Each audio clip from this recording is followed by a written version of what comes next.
Uh, so that's I'm recording right now. We'll do the same thing like we did last semester. Most of you are from the research, no, so from the seminar course, so you know how this works. Now, this course is a little different in the sense there will be no presentations. This is a directed studies course, which means we work focusing on different areas which form a cohesive theme. And it's not just to sit and do something for an exercise. We actually want to add to the body of knowledge that's there in the world. So we will actually be doing some research, some synthesis. Okay, so this time very exciting for most of you who may have done the research literacy. We are going to attempt to write a systematic review. Okay, part of the systematic review is that we have 6 students. We will all work with, um, we'll all, each person will use a database. The topic, if you're interested, we are going to look at something which is relevant, which is hot. Um, Technology as a way to mitigate loneliness and social isolation in long-term care. Tree, do you think that's relevant? Yes, very much so. Yeah. It's also a source of frustration and a source of, I don't know, there's a lot of issues around it, but yeah, for sure. Yeah. So we are not claiming that it works. That's what our systematic review will look at. The crazy thing is we had, just for fun, me and my colleague who's an SR expert, and you might know him. He's a professor in one of your other courses, Bedin Neurozikia. Okay, so he's done many SRs. This will we're just for fun. We're looking at databases, and even though COVID is about a year old, there are almost 22,000 papers regarding COVID long-term care from all over the world. Now, if I ask a student to go and tell me something about the topic, that's just a ridiculous amount of information they have to process. So I just thought, I have students who have to research different areas. Let's put together a systematic review. So have all of you done research literacy? I know Tree has. I know Artika. Artika, did you do research literacy? Yeah, I took it. And Alana, you did as well? Yes, I did. Yeah. Anita as well. And I apologize. It's just that I see so many names on the screen and I don't know if I'm merging courses with each other. So I don't know if I'm actually seeing the students that I think I'm seeing. But yeah, so that's good. So you all have read what an SR is about. Okay. So basically, I'm just going to share my screen now. The game plan. Okay. So I'll put the game plan out. The course outline is on your D2L. And the course outline, there are portions of it that we might tweak because writing an SR is an iterative process. It's not that you get it done in one shot. So let's see. This is what I wanted to go to. Sorry, I'm not sure I hit share screen. Maybe I didn't. I'm going to share it now. There we go. Okay, share.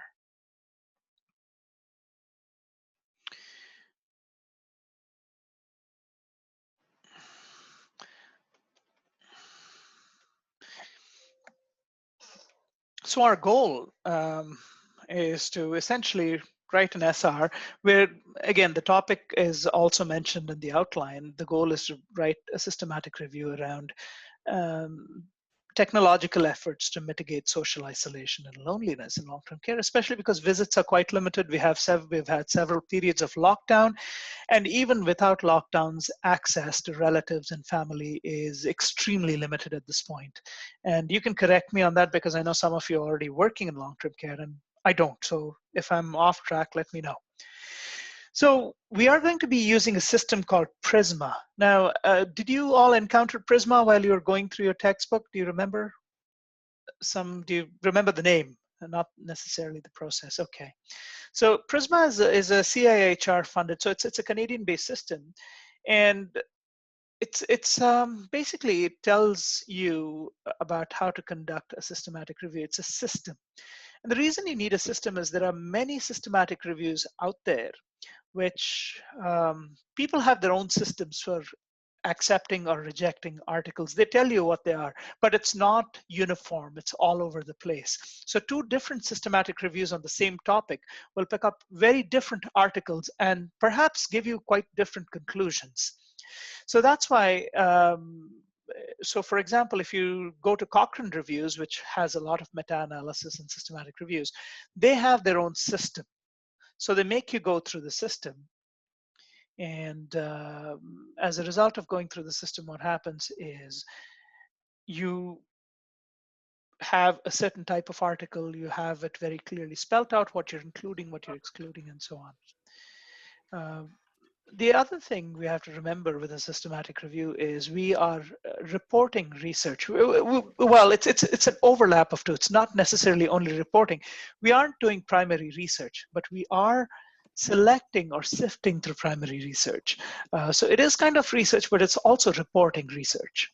So in that sense, it's very unique. It's different from a traditional research project. And then there are different biases that are involved in most systematic reviews that don't follow system. What Prisma does is it helps you identify whether we have biases for looking at outcomes or whether we have biases in our choices looking at the study level, which means how the study itself is conducted. Okay. And there's an importance of reporting bias. We may end up doing a really nice systematic review, and we may have biases, and it's okay. It's like people saying, well, if you don't have a randomized sample, your research doesn't apply. And that's not true. We know there are so many types of sampling procedures.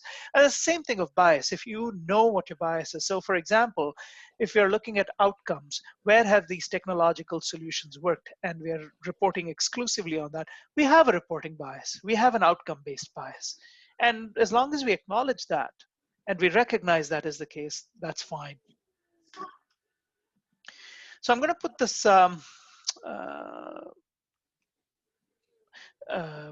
PowerPoint online as well.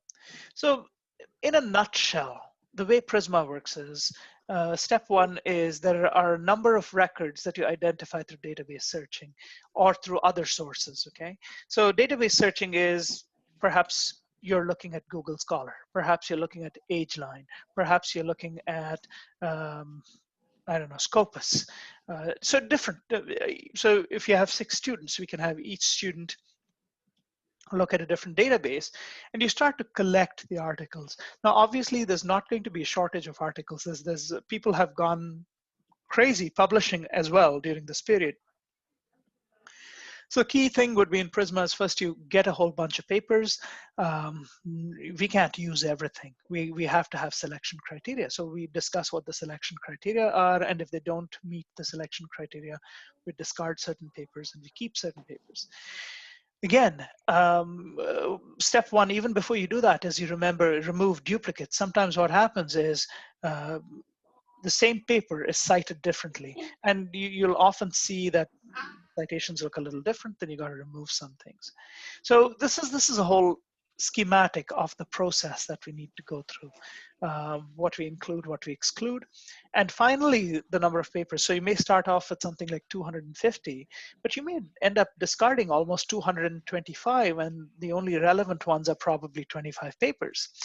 So our criteria for inclusion, exclusion could be geography, could be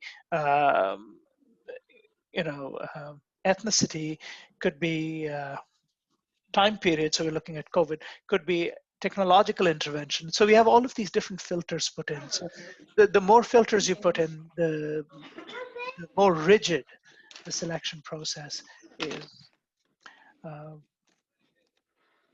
Give me just a second. Okay. Now,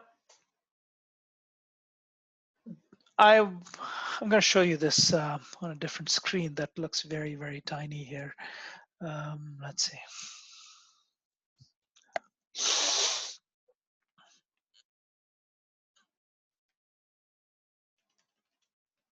So this is in detail, when we write our review, we identify what it is, whether it's a systematic review, we provide an abstract, and there are several points. So it's I don't know, it's a 26 item list that we go through when compiling the systematic review.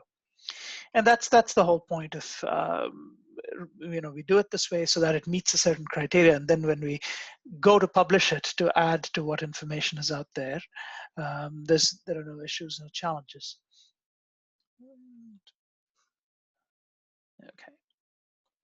Now, one of the very important things, and some of you are familiar and some of you are not, but I want to get a sense for the classroom. We will be using a bibliographic software, a citation manager, so to speak, called Mendeley. How many of you use citation managers? Tree does. Anita, do you type your things in manually, or do you use a citation manager? Anita is muted, so I think she said manager. Manually. Yeah, no, I do. I normally type it manually. So Anita, you're going to have to learn. There is no option. You're going to have to learn Mendeley, and I'm going to show you how we can do it. We'll have next class. We'll go over Mendeley very quickly to show everybody how to use it, or maybe this class, if we have time, I think we should. You have to do the self-help videos. If you have any questions, you ask me after. We can work on that.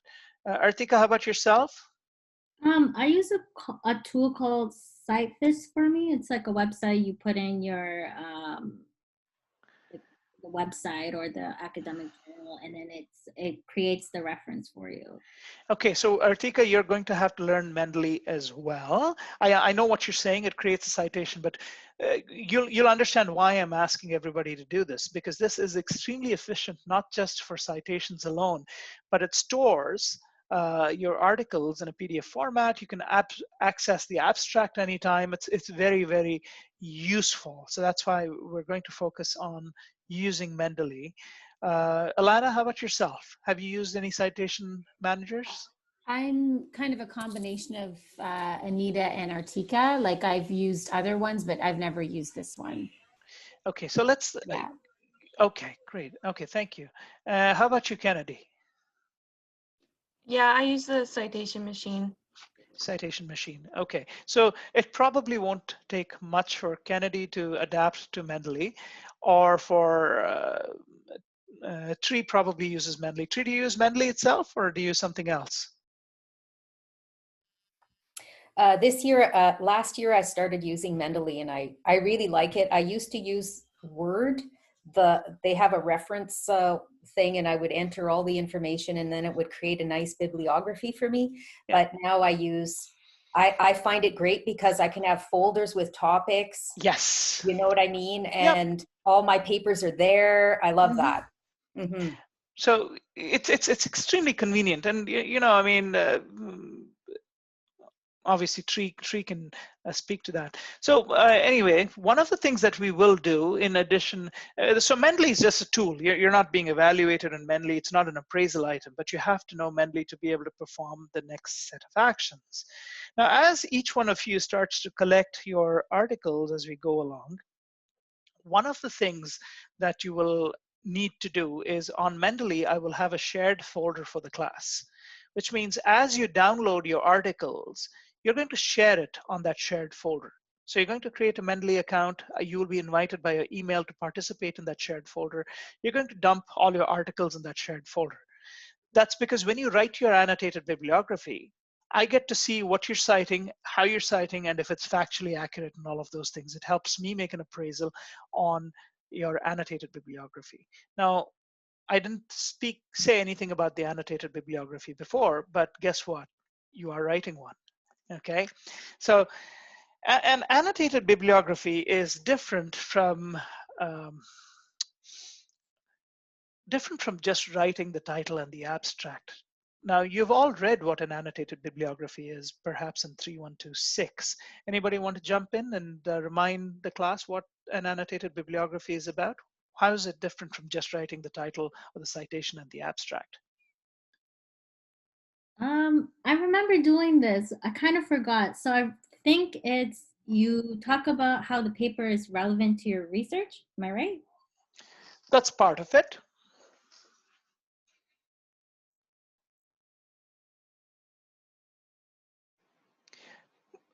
Okay, I'll jump in. I can't wait. Okay, so the idea is that it's a more critical appraisal of the paper itself. An abstract just describes the paper. An abstract typically is not critical of the paper, the sample, the methodology, anything of that sort.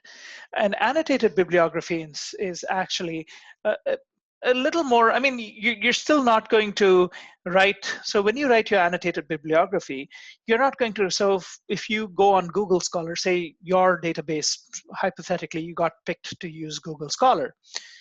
If you find 22,000 articles, you're not expected to write an annotated bibliography for 22,000 articles.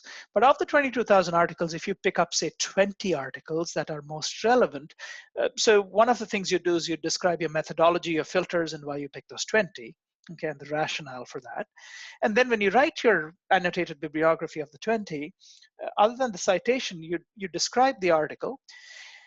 It does not have to be absolutely like, this is a fantastic article all the time. There might be issues with the article, but it still might be relevant to what you're trying to say, the broader argument. So you can go ahead and mention those limitations or whatever it is. So that's how it's different. So again, there is a link to how to write an annotated bibliography on the slide, which will also you will have access to once I finish the lecture, or perhaps later today.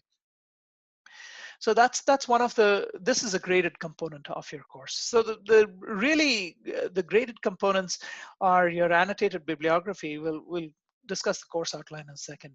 You have the annotated bibliography and the methodology in which you went through search for the systematic review. And finally, each one of you will write a section up for the final systematic review. And those are your 3 marked components, really. So in that sense, uh,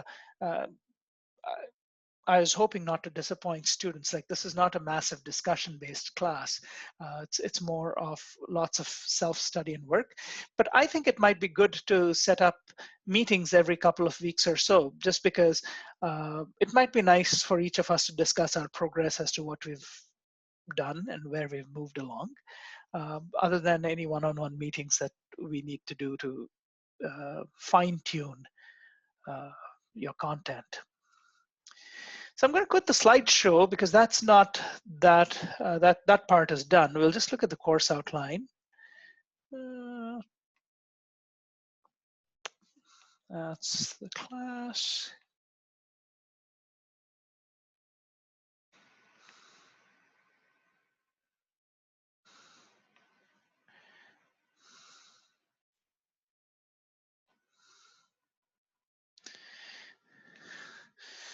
So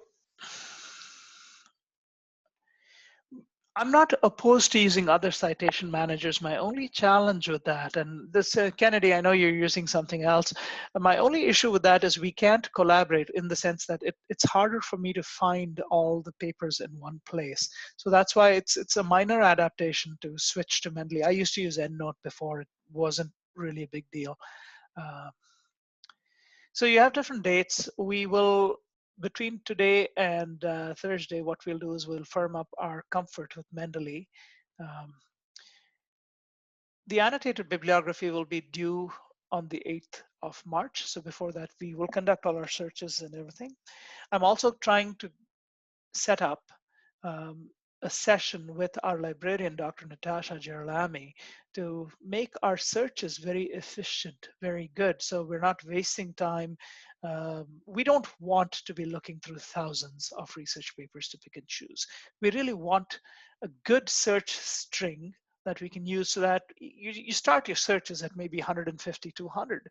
And based on looking at the abstract, so you're not going to essentially read every paper in great detail. You're going to make a decision based on the title, the abstract, perhaps a little bit on the methodology or the settings or the sample, and then you're going to keep or throw, keep or discard. So one of the things we will do, other than looking at Mendeley, is we will also decide search criteria before we get too deep. And remember, this is an iterative process. So we may start with a few search criteria, and we may add or remove search criteria as we move forward in the class. And that's just to make it more and more focused. So our topic for this semester is the role of technology in alleviating social isolation in long-term care, COVID and beyond. So the title seems to suggest that social isolation can be alleviated with technology, and it's a positivist title. I'm not suggesting our study be positivist. We are not looking for evidence that it does one thing or the other. Um, we're going to look at the data. We're going to have criteria for sorting it out, and then we're going to reach our conclusion based on what we find. An example, we didn't do last year when we did this course, we did a general literature review, which we published as a paper. So it was a bunch of students like yourselves. And what we did is we chose to look at nutrition inequality, and we split that topic up into 6 different sections. And each student worked on a section. We were meeting back and forth, and then we had a presentation component last year. I don't think this year that is relevant, so we won't do it. But so that's how we split it up last year. Now this year I haven't split it up for this year's topics because I have no idea what we're going to find. So let's look at the initial set of papers and see what topics come up, and we'll populate this list. We'll change this outline in a few weeks. Required reading is essentially all the literature that you will review. So your annotated bibliography is worth 30%. How you describe your search methodology and how comprehensive it is. So for example, if you have a really good string and you have 150 papers and you screened through all 150 and you ended up finding 14, you'd have to describe that. So the better the quality, obviously the higher the mark you get.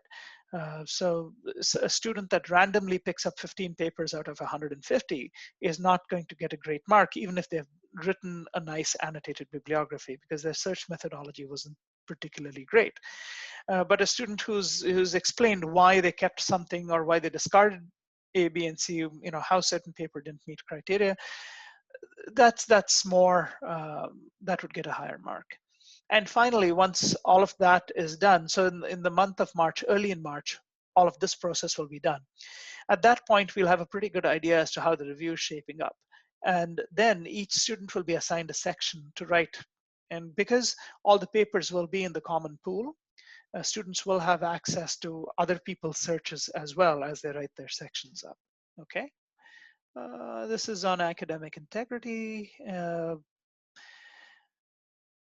I think since this is unique, I don't expect any challenges. All of you are mature students, good students. I'm not concerned, but I'm required to put this on the outline, so it's there. And if you are dissatisfied with your grade, there is a link that you can use, or there's the Laurentian appeals policy. And that's pretty much it for the course outline. Now, anybody, any questions so far? Questions, concerns, comments?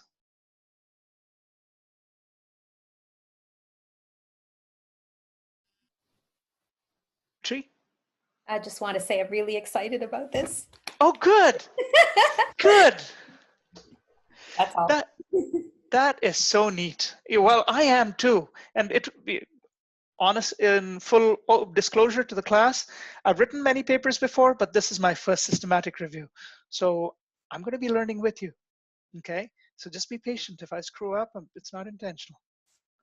Okay. All right, good. What else? Okay, so now what we'll do is we'll take a few minutes and look at Mendeley, because we still have about 40 minutes left at this point. Tree, you're familiar with Mendeley, so you probably you can hang in, and maybe if I miss something, just point it out. That you can be our expert commentator for today. I'll swap this one out. Let's put that in. Okay. So if you do not have Mendeley, the first thing you want to do is you want to get Mendeley. So the easiest way to get Mendeley is go to your web browser.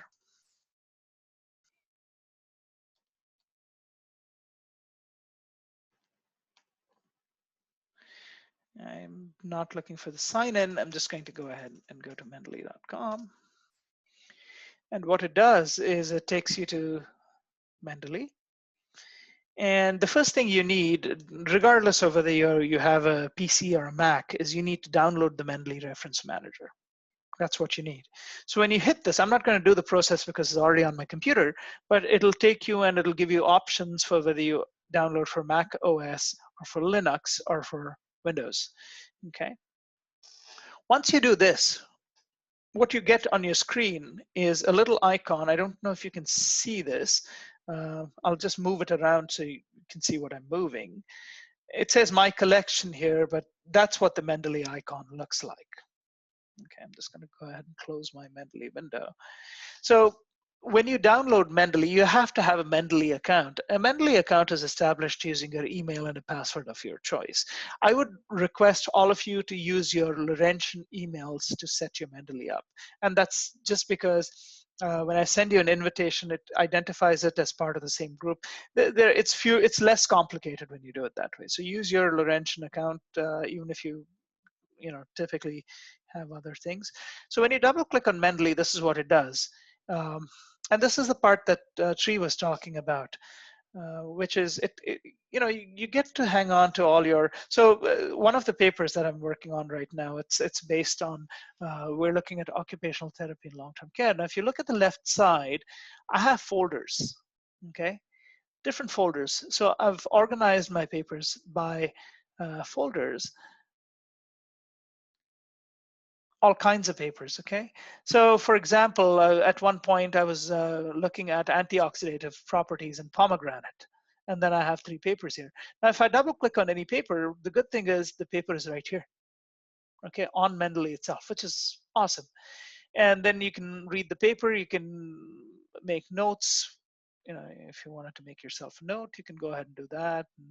And, write a note to yourself, whatever it is. So there are a lot of things you can do within the paper. Now, that part is fun and great, but it also has a very neat feature. For example, now I have a folder. If you can see my screen, it says Gero 4096. That is this class.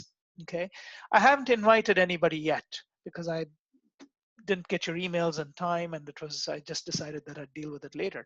But I'll send you an invitation. So when you set up your Mendeley, you would also, this folder will automatically populate in your Mendeley screen as well, because this is going to be a shared folder. And when we start putting papers in, they will line up. If you can see my mouse, they'll all start to line up here. It would look like this, like a list of papers. Okay. So that's the application itself. Now the next question is, well, how do I use it to cite something? So when you download Mendeley, you will often be asked a question. Do you want to download the desktop, the Microsoft Word Manager? Does everybody here have Microsoft Office? Is there anybody that doesn't have Office in class? Anybody that uses a weird software that I should know about? No, I'm sorry. Weird as in it's just something that won't work with Mendeley. Hearing none, everybody uses Microsoft Word. Fantastic, good. Every once in a while, I'll get somebody using some unique kind of computer with Linux, or then it just makes it more complicated. That's not the case here. Okay, so if you want to insert something, when we go to references, typically on your computer, you have these different plugins that you can have in your Word. I have Mendeley, but I also have the traditional one for Microsoft Word, which is right here. This one is better for many reasons. So I'm going to pretend to cite something here. So typically what you'd do is you'd click where you wanted the citation, and then you'd go ahead and hit insert citation. And then you can search. There's a little window that pops up. It says search by author. I'm not narcissistic, but I remember my name better than others. So I'll just put my last name in, okay? Okay, so I found a paper that I want, and I say, okay, this is it. I say, okay. So now the good thing is it stuck the paper in there. This is APA format. I'm not required to have APA format, but for the purposes of this course, we'll just use APA. I keep switching it depending on what journal I'm publishing it in. So the last paper I published, it was a Nature style. So just changed it, and you can see a little number 1 as an in-text citation. Now, where's APA? There we go, APA 6th edition. Now, the good thing is at the end of all your work, if you want to put your references down, okay, you can just say insert bibliography, and it puts the reference down. Now, that's great. Now, when you do things manually, what happens is, suppose you have a reference here, you're writing some other section, you have a second reference in, you have a third reference in. Each time you put something in, you have to go back to the bibliography and reorder stuff. You got to put, particularly if you're going by the first initial of the last name of the first author. And that's pretty annoying. So for example, if I put a second citation in here, let's try this.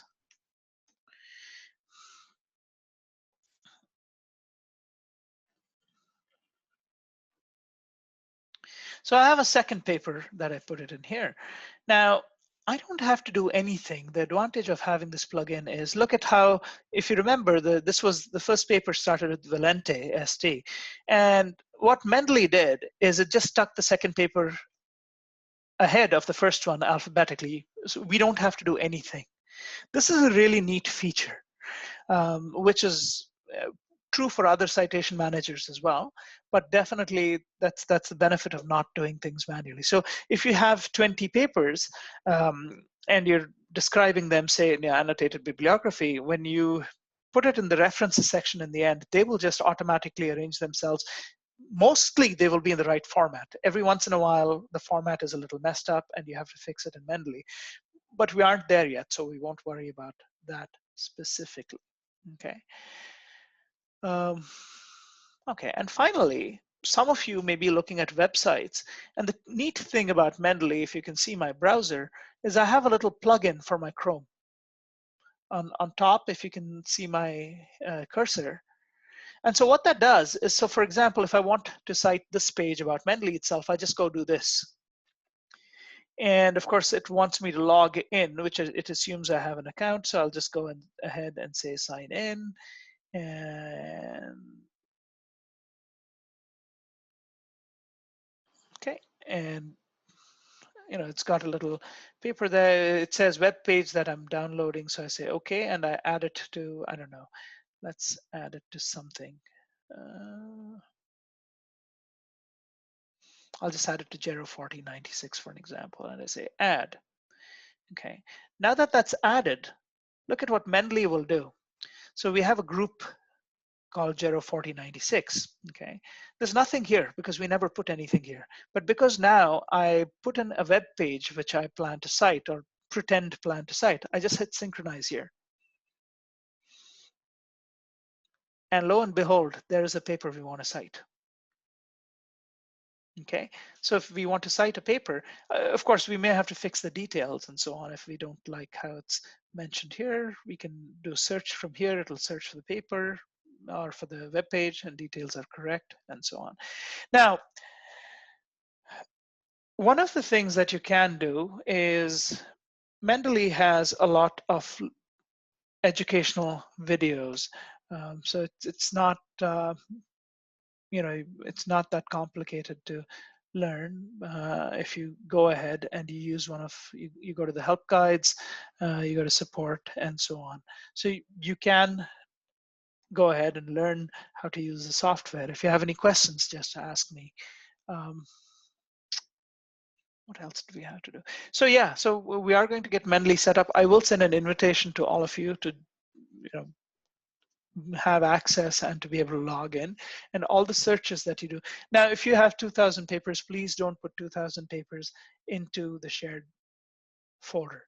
The 2,000 papers, you don't, when you hit those large numbers, you don't even have to tell me what they are. You can take a screenshot of your search result, and that's fine for me.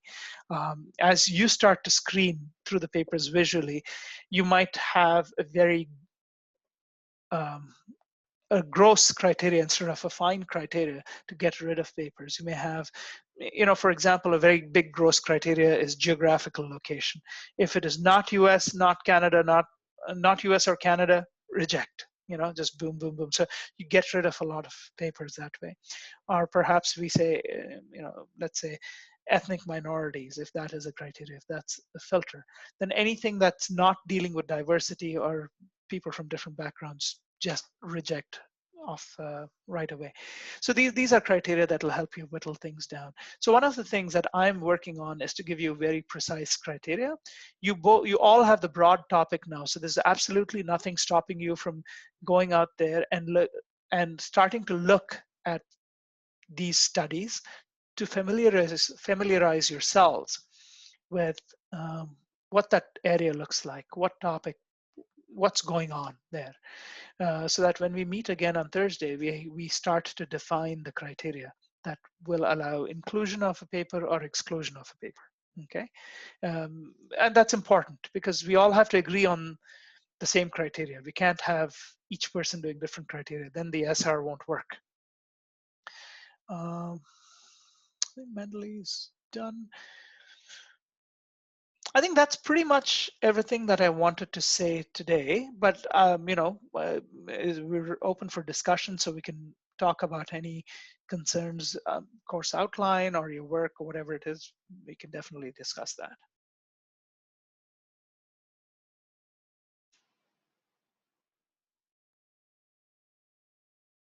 Okay. All right, well, if everybody is comfortable, then what we'll do is I will set some training sessions up. So we'll do a training session with Dr. Gero as well, because we all think we know how to search. Then I keep getting reminded that even I'm still learning. So it's always a good idea to have an expert help us with searching and look at different databases. Okay. All right, well, see you all later. I don't know if any of you are in the research methods course coming up shortly. Anita is. So I will see you. Tree as well. Okay, good. So we'll see two familiar faces at least. I am there. as well. Oh, Lana as well. Okay, Yes, very good. yeah. So that's good. Well, it's always good to have a few people who are familiar. All right. Well, go ahead, grab a coffee, have a stretch or whatever it is, and then we'll see you at 11:30. Okay. Okay, Bye-bye. great. Thank Bye. you. Thank Thanks. you. Bye.